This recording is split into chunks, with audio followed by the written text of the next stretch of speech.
And we are live. Hello and welcome to the Benefit of a Doubt podcast. Our top story for the evening, our full review, or I should say my full review of the Kennedy Space Center, which is basically kind of like a NASA museum, basically over by Cape Canaveral, and they also happen to launch rockets there on occasion. So when I was on my recent vacation to Florida, we took a day, my birthday, to travel over to the Kennedy Space Center, and we had ourselves a hella good time. So joining me to discuss the Kennedy Space Center is fellow space nerd, even though he doesn't like space, Cliff Thomas. How you doing, Cliff?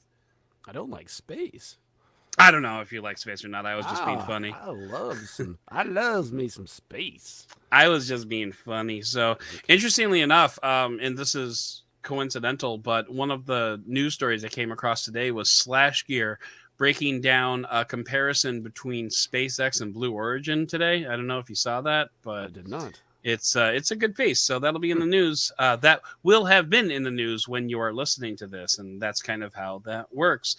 So my family and I went to the Kennedy Space Center, which is where they launch rockets from Cape Canaveral, but there's also kind of like a space museum there where they have like a Hall of Heroes, Hall of Legends, I think is what they call it, for past NASA greats and astronauts and stuff like that. They've got a rocket garden where they've got like most of the rockets that NASA has ever used, like standing up in this garden, and you could just like walk up and like look up, and like I did a 360-degree photo inside the rocket garden, which is fun. Maybe I'll put a link in the show notes for that.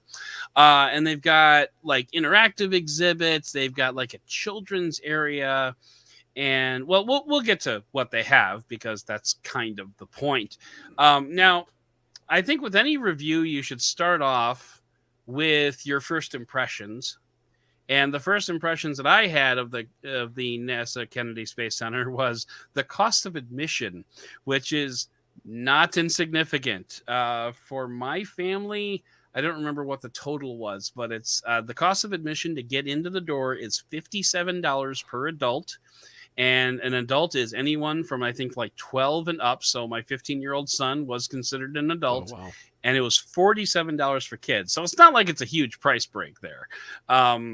So, I mean, that's on the high side for a museum. I mean, especially one that's funded by the government. I know NASA's hard up, but goodness. Seriously, I mean, it's like it's no joke like how much it costs.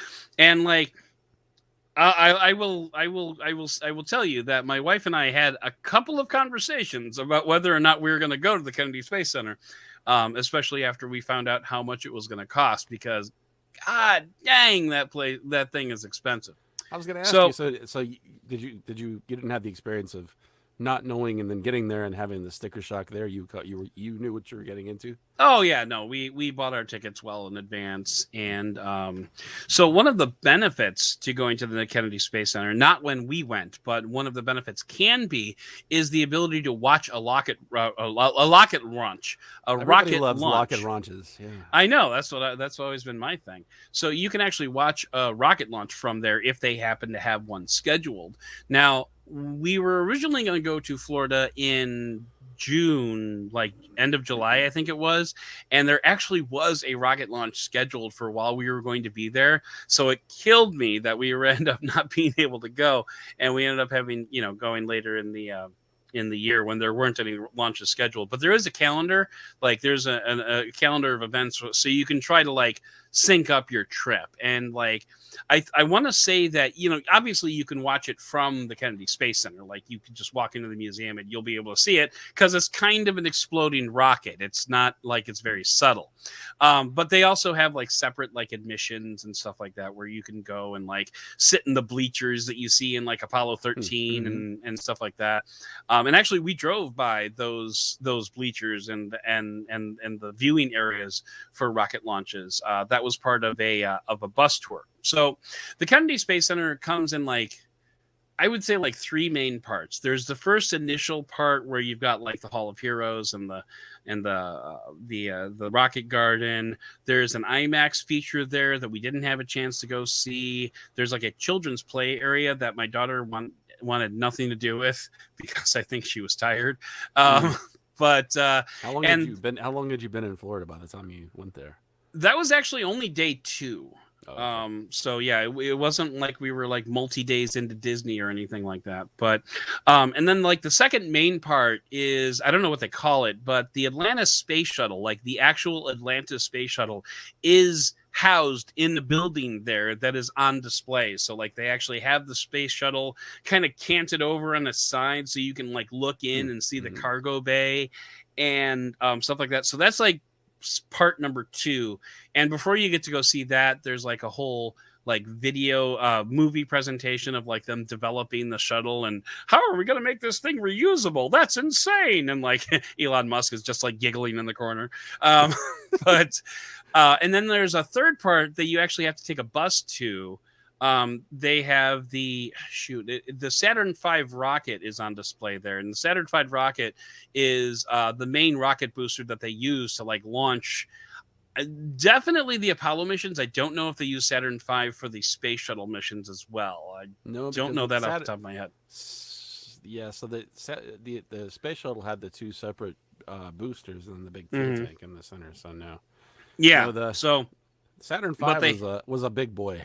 was a big boy. I'd say. And they Mhm. have that on display on its side, and you can like walk underneath it and like see the sections of it, and it's like it's really cool. The And space shuttle, if I remember, is also surprisingly big. If I remember, it's about the size of a DC-9. it is Mhm. very large. And then what's funny is like when you watch when you watch space movies, Right. like when people are like flying around the shuttle, they've got the different sections and stuff like that. And it's like when you walk in and you see the space shuttle there and you see like the cargo bay doors open, especially, you're like, boy, their living quarters were not all that big. like I want to say it was the cockpit part is like 28 feet, like the top 28 feet of the shuttle. So like when you think about 28 feet, that's not a whole hell of a Like lot of room. square feet, right? I think at 20 feet from like tip of the nose to like where the cargo bay starts. Okay. So, and then there's like, obviously there's some, there's some height there as well, but it's just like, it was a surprisingly small amount of space to like put like 4 or 5 astronauts in there, I'd say they were hot bunking, to say the least. Yeah, probably. I don't know what that means, but we'll go with it. That means that you share Share beds. So like and one stuff person like will that. get up. It's what they do in submarines Yeah, and older naval ships. Yeah. Yeah. That makes sense. Mhm. But anyway, so like all told, and then of course there's the NASA gift shop where I spent way too much money. In fact, you know what? I should be wearing my NASA hat. I think we can You see it definitely over should there. be wearing your NASA. Hang on, I can fix that. This is great audio. Great radio. Oh, there it is.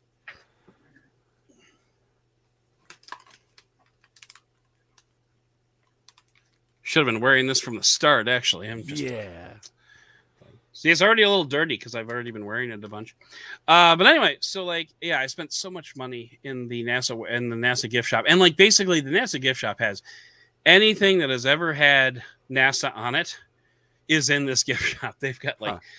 Uh, they've got like T-shirts and coffee mugs and drinking glasses and tumblers and shot glasses and every Lego set that's dedicated to space and posters, and like my daughter bought a stuffed Uranus uh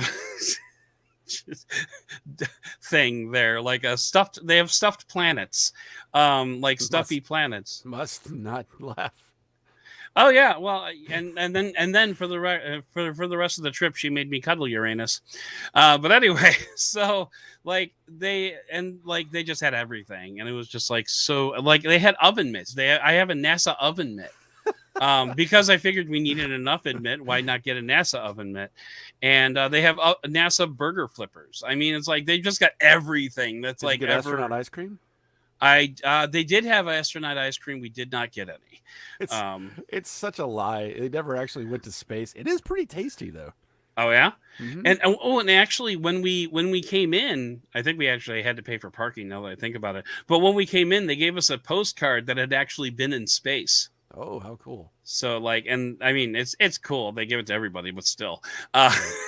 it's not like they said, "Here's special guy on your birthday. Here's a postcard." No, it's just like a general I'd postcard. They hope they probably give you a piece of card stock for $57 per person plus parking. plus parking. But anyway, so like, so yeah, like I would say the highlight of the trip for me was the space shuttle, just seeing that thing like just in the room, and they actually had like a miniature like space station there where like kids could crawl through, and you can like get an idea of like what it's like to like crawl through the tunnels on the Hmm. on the space station. And so yeah, it was, I mean, just overall it was a cool place. We only saw about 50% of it before we had to go. But I figured that's actually okay because, now we have something to go back for. Probably a lot like the Smithsonian if you haven't been. I mean, it's impossible to cover even a couple of them in a day, really like Right. thoroughly. It's just you kind of get what you get out of it. Like you're saying, though, it gives you something to go back to. So yeah, would you do it again? Would you? It sounds like Oh, you would. absolutely. Yeah. Absolutely. I would definitely go again because like I said, there's a lot of stuff we didn't do. There was like movies there that we didn't go Hmm. see, like IMAX movies. I took a selfie with an astronaut. So that Nice. was fun. Like not a real astronaut, like somebody dressed up as an astronaut. But they do actually have like meet and greets with like real astronauts there Hmm. every now and then. I don't think they're doing that now because of COVID. But one of the cool things was on the bus tour that they give you in between the Kennedy Space Center and like where they have the Saturn V is you drive past the gigantic building where they build all their spaceships. Like, and they gave statistics. I mean, there's an American flag on the side of the building, and Oh I want yeah, to I've say seen that like before. It's all each big star is rectangle, like, basically. yeah, like each star is like 6 feet in 6 feet wide. And I think they said like the blue field was like the size of a football field. And like they said it's the tallest. Hang on a second, sorry, my heating is kicking on, so sorry about that. Edit that out later. They said it was the tallest single-story building in the world, and one of the largest single-story buildings in the world by volume.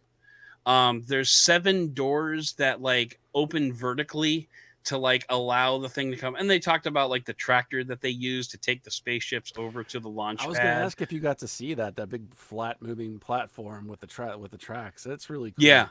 we did see. I mean, we drove by it. We didn't like stop and like point at it. Oh, look Mm. at that. But we did drive by it like on the way to the Saturn V thing, and they had at the Saturn V area they had a garden with plaques dedicated to every Apollo mission. It was just like, I mean, really, what it boils down. I can't describe all of this in 20 minutes, like even the parts that we did, like just we only did about half of it, and it's hard to even describe that in like the 20 minutes that we have to talk about it. But One thing I was thinking about really quickly is just the fact that you and yeah. I grew up in a really cool time as far as space was concerned, because Mm-hmm. we really grew up in like the heyday of the space shuttle, and Oh, and totally. through in like space movies and all that kind of stuff, as far as dedicated to NASA kind of stuff, like space camp and like stuff like Mm-hmm. that. I actually used to go to Huntsville, Alabama, Space camp. where the real space camp is, and actually saw kids doing it. It was a lot of fun. I don't think Huntsville's museum and interactive stuff probably compares to Cape Canaveral, though. I'm sure that's on a whole nother level. Yeah, but I mean, like Huntsville is actually a major place for like the Mm-hmm. space program and whatnot. Like you don't think like some town in the middle of Alabama is going to be like one of the pioneers of the space industry, but there we go. I actually would like to visit Huntsville one of these days, so maybe I'll add that to the old bucket list. But It's the only reason you're going to go to Alabama, except maybe for the beach. That's the right, only reason I exactly. think. But they also have like a space camp like Mm-hmm. experiences there where you can like it's extra, like you have to like I want to say they have like space classes. I didn't really look too much into it because we were only going to be there for like a day, but they have like space experiences. One of the things in the shuttle building is they have like a simulator where you can land the Mm-hmm. shuttle, which was kind of cool. And I'd been doing a lot of Microsoft Flight Simulator leading up to that, so I'm just gonna say I was pretty good. You've been um boning up in preparation, huh? I was boning up, yeah. So, but you get to do launch the, and you could do a simulation of like docking with the space station. It's really, I mean, it's really cool. And like, I'm the type of person that doesn't generally like museums. Like, it's just like, oh, there's some old stuff here with some labels on it. That's nice, but like, just some like we went to when we went to Washington D.C. a few years ago. We went to, like you were talking about, the Smithsonian. We went to the Museum of Contemporary History, I think it was, and like there was like the way it was laid out was really interesting to me. Like as not being a museum person, that held my interest. Same thing with the NASA, with Cape Canaveral, with the Kennedy Space Center. There was a lot there that was like very interesting to me. They had um like almost like holograms of like old astronauts giving talks, and one of the things that we went through in order to see the Saturn V rocket was the they brought over and recreated basically the launch center for the original launch center that was in place for the Apollo, what was it, 9, I think, that for the moon landing. But they had the launch center there with like all the different chairs and all the ashtrays for all the different engineers that were that were sitting there, and it was like the actual stuff. And you kind of like watched like a movie showing the launch, like the countdown sequence, the actual launch, the separation sequences, and like as each engineer would speak up, like their place in the launch room would light up. So that was kind of neat. So yeah, I mean, like, and they put together like a lot of these little exhibit things before you actually got into the. Come on, Dell.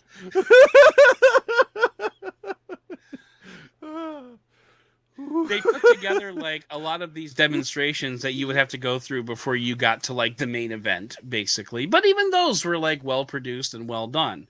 So that was kind of nice. So I guess since this is a review of the Kennedy Space Center, we should probably wrap things up by giving it a recommendation. Did you have any other questions Well, before me? I was just sitting here thinking, that's one thing we haven't really established.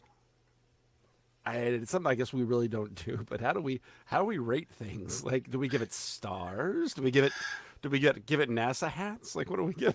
Yeah, well, we can give this one some NASA hats. Okay, first of all, like just to summarize, it's expensive. It's Mm, honestly probably too expensive, but I think it's just expensive enough for people like me who geek out on this stuff.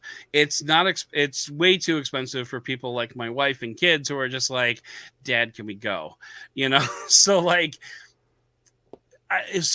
for someone like me, I would easily pay another right, right. $57 to go. That's not even a question. I would spend a whole day there just geeking out and like taking in the stuff that I missed the last time. But in general, like it's too expensive, so that's a fairly easy call. It sounds But like you like, just need to send the kids off to like Universal Studios, and you just need to go by yourself. or something, yeah, or yeah, Yeah. maybe something like that. But um, what they do have there is very significant when it comes to like historical perspective. They got all the different rockets. They've got movies that show you like the development of like all this space technology, and they've got video presentations, and they've got holograms, and they've got like original artifacts. Like they've got it all laid out in a very nice way. They have a replica of the Hubble space telescope there. They have, and I don't know if this is an original or a replica. I have to think it's a replica, but they have like some kind of like Mars vehicle that like is Well, going they're to be definitely not like getting it back. So it's not right. the Well, no, but it's it like this probably is is the a replica, like you're they saying. were Like saying test something one. like this is the vehicle that we're going to take with us to Mars, and we're just like, well, that can't be it because you can you're letting people touch that, so like that can't possibly be it. But I mean, like they've got stuff like that. They've got exhibits that are just like very comprehensive. I want to say they had a recreation of the soundstage where they faked the Apollo moon landing, which was really cool. But yeah, so like if you're a space nerd, then the Kennedy Space Center is definitely worth a visit, and it's worth the price of admission. If you can possibly leave your family at home who doesn't care as much about space, that's probably better. Uh, but overall, I'd have to say I'm pretty satisfied. Kind of sounds like me, and when I dragged my wife and my kid into Best Buy, Okay. and and I'm like the kid in the candy store the whole time, and it's not even my daughter. My wife's going, "Can we go now? Stop asking me if you can help me. I don't need any help. I don't know what any of this stuff is. I The don't only like anything difference in here. is Can I stay in the car?" the only difference is it doesn't cost you $110 to go to Best Buy. No, I just go there and spend money I don't need to spend. But no, I mean, my wife did enjoy it, like to a certain extent, but by far I was the target audience there. So, but like I said, for me it was totally worth it. But you're right, I should probably send the kids to like Universal Studios or something next time, because yeah, they were like, hey, it was cool, but yeah. Also, yeah, I mean that's kind of my review. I can't wait until the official Benefit of the Doubt Museum opens. I know. Lots of people are going to be interested in that. And I will be Yeah. charging a lot of money for that. Oh yeah, I'm thinking at least $57 a head. Yes, exactly. Absolutely. Okay. Whatever financial 2 Bitcoins. two Bitcoins for admission in the year 2102 is when the official Benefit of the Doubt Museum Our cosmic will open. overlords have declared Bitcoin the currency of the world. And you know what? My NASA hat will be there. Yes. So, all right. Well, that's gonna do it for this review of the Kennedy Space Center. I want to thank everybody for listening in and for giving us. Actually, you know what? Let's just do the whole thing. So that's going to do it for this podcast and this review of the Kennedy Space Center. I'd like to thank Cliff for coming along and chatting with me about it, even though he's never actually been there. Please consider subscribing to this podcast if you liked it. And if you really liked it, go ahead and leave us a review. And you could do that by visiting ratethispodcast.com/benefit. Once again, that's ratethispodcast.com/benefit. I'd like to thank Cliff for all of his help behind this I'm trying to remember like the rest of the script. I don't remember what it is, but that's fine. I'd like to thank Cliff also for all of his help behind the scenes, but most of all, and as always, I'd like to thank you all for listening and for giving me the benefit of the doubt. And scene.